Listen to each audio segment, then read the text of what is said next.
saudara pemirsa, sebelum saya menyampaikan firman Tuhan untuk saudara sekalian, saya akan menyanyikan sebuah pujian kiranya menjadi berkat bagi kita. Jalan Salib.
Salam saudara pemirsa, selamat berjumpa kembali dengan kami dalam program Berita Pengharapan. Saudara pemirsa, saya mengumpamakan jalan hidup kita itu bila kita mengikuti kereta apinya Tuhan dan yang menjadi pengendalinya adalah Yesus, maka kita sebenarnya kadang-kadang merasa naik agak sulit, agak kadang-kadang tersendat-sendat. Tapi kalau kita ikut iblis, keretanya iblis, supirnya itu pengendalinya itu iblis, maka kita seperti cepat sekali dan kita tidak sadar bahwa kita sedang meluncur ke dalam neraka. Mari kita berdoa sebelum kita lebih jauh mendengar firman Tuhan ini. Bapa, dalam nama Yesus, terima kasih Tuhan, berkati semua para pemirsa dan seluruh jemaat yang menyaksikan program ini Tuhan, supaya tidak ada seorang pun kami yang mudah menyerah menghadapi perjalanan hidup ini, karena kami tahu bila kami bersama dengan Yesus, kami pasti akan sampai ke puncak. Terima kasih Bapa di surga, dalam nama Yesus, haleluya, amin. Saudara pemirsa, mari kita membaca Alkitab kita dari Perjanjian Baru. 1 Yohanes pasal 2 ayat 15 sampai 17. 1 Yohanes 2 ayat 15 sampai 17. Demikian bunyi firman Tuhan. Janganlah kamu mengasihi dunia dan apa yang ada dalamnya. Jikalau orang mengasihi dunia, maka kasih akan Bapa tidak ada di dalam orang itu. Sebab semua yang ada dalam dunia, yaitu keinginan daging dan keinginan mata serta keangkuhan hidup, bukanlah berasal dari Bapa, melainkan dari dunia. Dan dunia ini sedang lenyap dengan keinginannya, tetapi orang yang melakukan kehendak Allah tetap hidup selama-lamanya. Amin. Saudara pemirsa, ayat yang pertama tadi, ayat 15, bicara tentang kasih. Cinta itu memang tidak bisa terbagi dua, saudara sekalian. Adalah kebohongan besar bila kita mengatakan bahwa saya bisa mencintai dua orang sekaligus. Tidak bisa. Ya. Bahkan anak-anak kandung kita pun tidak bisa kita buat begitu. Kalau saya merumuskannya begini, cinta pertama saya ialah kepada Tuhan. Cinta kedua saya ialah kepada istri saya. Cinta ketiga saya ialah kepada anak-anak saya. Cinta keempat itu baru kepada jemaat yang saya layani. Saya katakan, oh salah besar Pak Pendeta untuk kata-kata itu. Oh saudara sekalian, saya tahu bahwa saya harus mengasihi kata Alkitab. Saudara lupa Matius 22, 37-40. Ia mengatakan kasih yang pertama kemana? Kepada Allah, kepada Tuhan. Itu nomor satu. Itulah yang terutama. Yang pertama kata firman Tuhan. Kemudian yang kedua apa? Mengasihi sesama manusia seperti diri kita sendiri. Apa itu? Mengasihi mula-mula yang nomor 2 untuk urutan saya ya. Nomor 2 adalah istri untuk istri atau suami bagi pemirsa kaum wanita. Yang nomor 3 ialah anak-anak. Nomor 4 baru jemaat. Dulu waktu saya baru masuk sekolah teologi, kami diajarlah hamba-hamba Tuhan yang ekstrim sekali pelayanan. Ada satu orang hamba Tuhan yang sangat terkenal, dia katakan, saudara sekalian, nomor 1 kita mencintai Tuhan, nomor 2 kita harus mencintai pelayanan. Mencintai pelayanan itu kan bagian daripada Tuhan. Setelah dia tua, saudara sekalian, ada anaknya yang kemudian cacat mental karena selalu ditinggalkan oleh ayah ibunya. Ibu juga tidak mau biarkan bapak pergi sendiri karena sudah banyak terbukti toh. Ada macam-macam pencobaan. Kalau hamba Tuhan yang terkenal itu, terutama hamba Tuhan yang muncul dalam pelayanan televisi misalnya, media massa itu pengaruhnya luar biasa, sehingga Pak Pendeta ini kemudian menjadi seperti artis.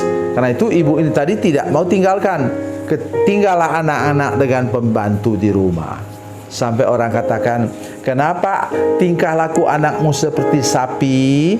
Oleh karena sejak kecil, sejak lahir dia tidak pernah minum air susu ibu. Ibu jaga badan, tidak mau menyusukan anaknya. Jadi anak itu dari kecil sudah minum susu sapi.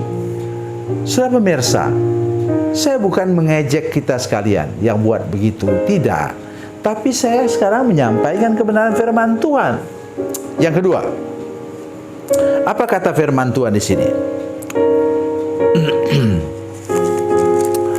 Sebab semua yang ada dalam dunia yang membuat kita jatuh cinta kepada dunia ini ialah keinginan daging untuk memuaskan hawa nafsu kita. Oh, tolong saudara, jangan berpikir saya bicara tentang hal masalah seksual, tidak. Tapi saya bicara tentang apa? Ada seorang yang kaya raya, dia pergi keliling dunia, dia menghabiskan apa? Dalam waktu 1 bulan dia keliling dunia, dia menghabiskan 25 miliar rupiah. Saya tahu orang itu. Pulang dia bawa apa? Memang dia bawa satu mobil mewah.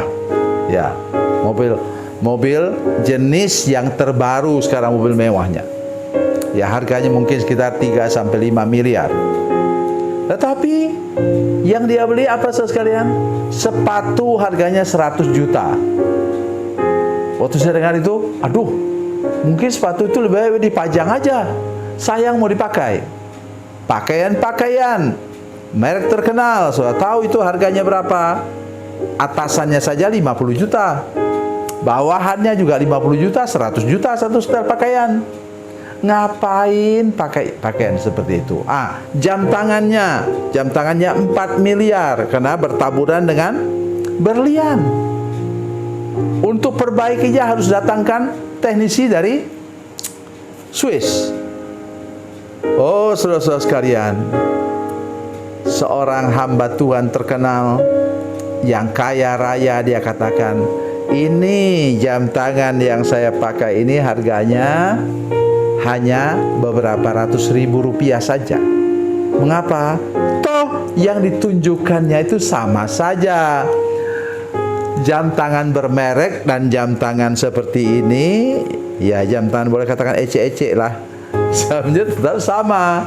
Ngapain juga pakai sepatu tadi, juga pakai baju tadi, pakai yang murah-murah. Kalau kami di Batam, kami beruntung saudara sekalian. Datanglah ke Batam sekali-sekali yang di luar Batam. Di sini kita masih bisa dapat membeli jas yang masih bagus, bisa dipakai dengan bagus. Harganya cuma 100 ribu. Jas bekas. Jadi maksudnya ialah, mari kita ingat tadi yang saya mulai tadi. Segala keinginan mata, keangkuhan hidup itu membuat kita meluncur bersama dengan iblis ke neraka. Karena kita salah menggunakan. Ingat orang kaya dan Lazarus yang miskin itu. Ya, dan apalagi yang harus diingat lagi ialah kalau kita bersama dengan Tuhan, Dia menanjak naik, kadang-kadang naiknya juga tersendat-sendat. Bukan karena Yesus kurang kuasa, tidak. Kitalah yang menyebabkannya tersendat. Bulan ini rajin sekali ke kebaktian, ke persekutuan. Bulan depan mulai berkurang. 3 bulan kemudian tidak pernah lagi hadir di persekutuan. Ini keadaan kita yang membuat kereta apinya tadi yang naik menanjak ke atas itu tersendat-sendat. Tapi sudah ingat prinsip firman Tuhan ini, jangan bersahabat dengan dunia, jangan mencintai dunia, tapi cintailah Tuhan dan kerajaannya lebih daripada yang lain. Tuhan Yesus memberkati, Tuhan Yesus baik. Mari kita berdoa. Bapa, dalam nama Yesus, terima kasih untuk firman Tuhan yang luar biasa ini. Tolong kami Tuhan tidak mau diakali, dikibuli, ditipu oleh segala pencobaan dari iblis yang membuat kami mau menikmati hidup ini secara keliru. Berkati kami supaya kami mencintai Engkau Tuhan lebih daripada yang lain. Mengapa kami mencintai Engkau Tuhan? Oleh karena Engkau sudah mati di kayu salib untuk selamatkan kami. Terima kasih Tuhan. Dalam nama Yesus kami berdoa. Haleluya. Amin.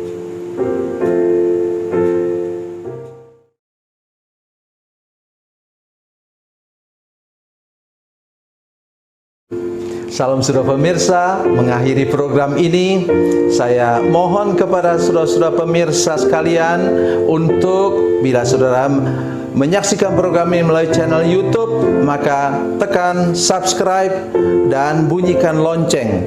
Dan bila saudara menyaksikan program ini melalui channel Facebook, tolong saudara-saudara sekalian tekan like dan juga komen. Dan demikian pula bila sudah menyaksikan program Makanan Bergizi hari ini yang tertulis, maka tekan yang sama juga, tekan like dan tekan komen. Dan tolong saudara-saudara sekalian untuk membagikan program ini, share program ini di channel saudara-saudara sekalian supaya lebih banyak lagi orang diberkati melalui program ini. Tuhan Yesus memberkati, Tuhan Yesus baik.